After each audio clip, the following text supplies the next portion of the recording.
SF values are tanking, or at least that's what the business or hotel owners want you to believe. Oh, okay. Go on. So, the Westin St. Francis Hotel is applying to revalue their building, and they're trying to convince the city that the value of their hotel has gone down by 90% Oh, what the from heck? the original value. They don't want to pay the tax on it? Okay. Probably not. They're like, Okay. this building is worth nothing. Oh my god. Okay, go on.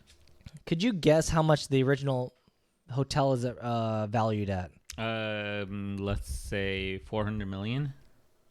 Way more. So it's valued currently without adjustments from what they suggested at $787 million. Oh, that's a lot of money. Yeah. Huge dollars. And now they're trying to readjust it to $76 million. Oh and my I'm like, god. I mean, maybe. I guess like if there's less people going to SF and there's less like demand for hotels, Yeah. especially luxury hotels, then I could see that maybe being the case. But I mean, like, damn, that is a huge loss in value. That is. Yeah. That's a lot of Yeah. Okay, yeah. So they're not the only one Oh. that has been applying for these things.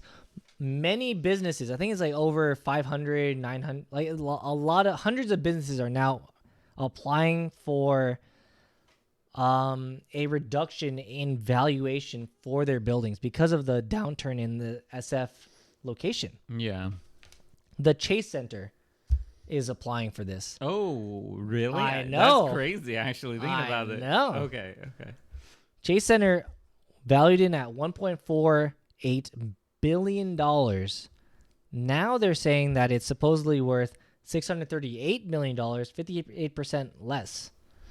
You know, it's interesting because there's... Okay, wait, I'll let you finish. But I have there's another building that I have on here. Okay, go on. Do you know the pyramid building, the Trans-American Pyramid building in SF? It's a pretty iconic. I do know. It's one iconic building.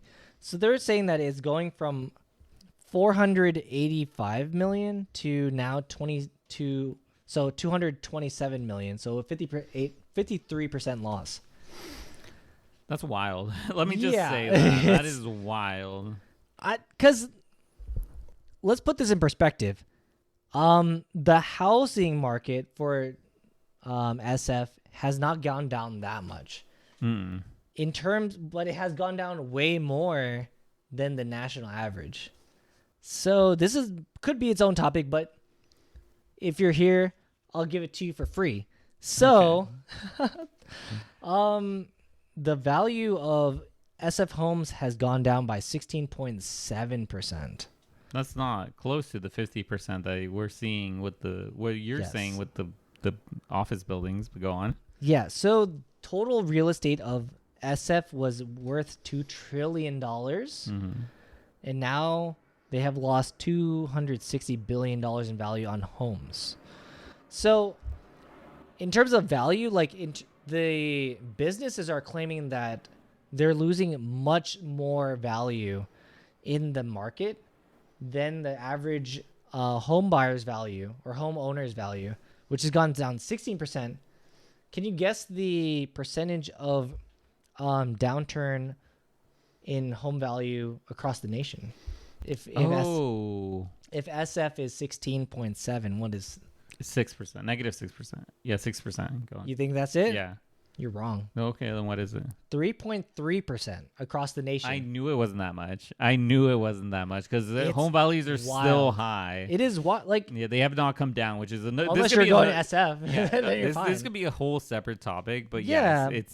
home value has not gone down, which is insane. Yeah, well, I mean, unless you're in SF, which is unless you're in SF, 16%, which is a sizable amount of money down. But I can see this.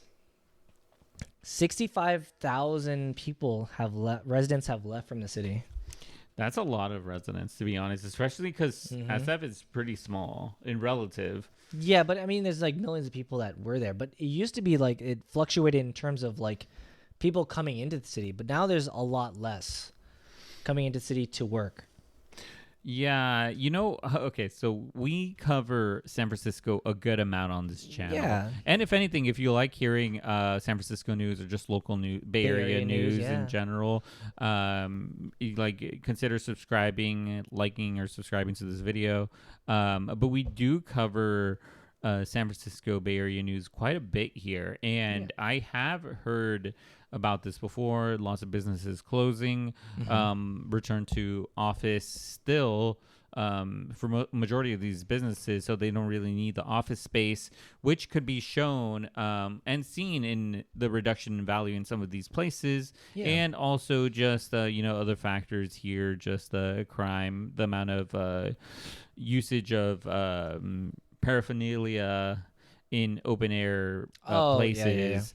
So it's a lot, especially since we get a lot of Bay Area news in general. Even some office buildings aren't like telling their workers to work from home because it's just getting too crazy out there. But I can see the reduction in value in some of these. I feel like 90% is a bit much. It is a bit much. That one's a bit much. I would say like it is high, but not that much. However, I think it's definitely a weird line, because you could see it being that there is a lot less people interested in going for a luxury hotel experience in SF, that this type of hotel would go down that much in value. Though, I could see... The weird thing is that I could see, it's hard for me to say, because I could see these luxury hotel going down in value much more than some of these other buildings, is because there's like this, it was interesting because I watched this news report about these visiting tourists that had an open top car, and they put their luggages in the back. And the reporter was like, wow, you got lucky. It's like no one stole your stuff. And I was like, if you were staying in a luxury hotel, it would be more... I could see value decreasing faster in something like that because of the things happening around the city and the negative sentiments. So it's kind of crazy. So if you stay this long, here's my little tidbit. I wonder what the buy-in point would be. At some point there is a floor, like at any point in the market or any type of business scenario, there is a floor that, like, if it goes to that point or below, it's too good of a deal to pass up. I wonder if we're reaching that point yet. 16.7%, almost 20%. Well, I mean, like, it's getting close to like 25% loss in value. At some point, the number, like, it'll become low enough to draw in people to buy. Yeah, which will potentially cause a resurgence in SF, Yeah, it's interesting. It is interesting. That is a huge... It might slingshot back, because the prices could get to the point where it's like, maybe, maybe I buy it. Like, at some point, the value of a house that they would potentially want to buy would go low enough, and then the tech worker or whoever could afford a slightly reduced house in SF will want to buy it to then go into work, So the thing that okay, so this is the last this is the last last last tidbit about this, is that I think there is an infinite way to the bottom where you could buy at -16, right? Yes. But then it continues to devalue because of the external environment that you're in. And then the person who bought at 16 could also sell even at a lower price because of the anything external happening to that, which is decreasing the volume. So it's kind of crazy. Just catching knives. Yeah, it's I don't know when the floor will be. I don't know where the floor will be for any of these things that are happening here, but it is, I guess, in a sense, decreasing faster than the average. And there has to be a reason why. And I think most people know why. Yeah, so it is, but we would want to hear your opinions down below in the comments. So let us know your thoughts down below and what you Yeah. guys think of about the situation, because this is a lot. It is a lot to unpack. And I mean, let's be clear, we both would want to see a resurgence of SF. SF is, I like SF, by the way. Not SF right has now. like a good vibe, but I mean, like, as it is right now, it is definitely a tougher sell to people. And it's like,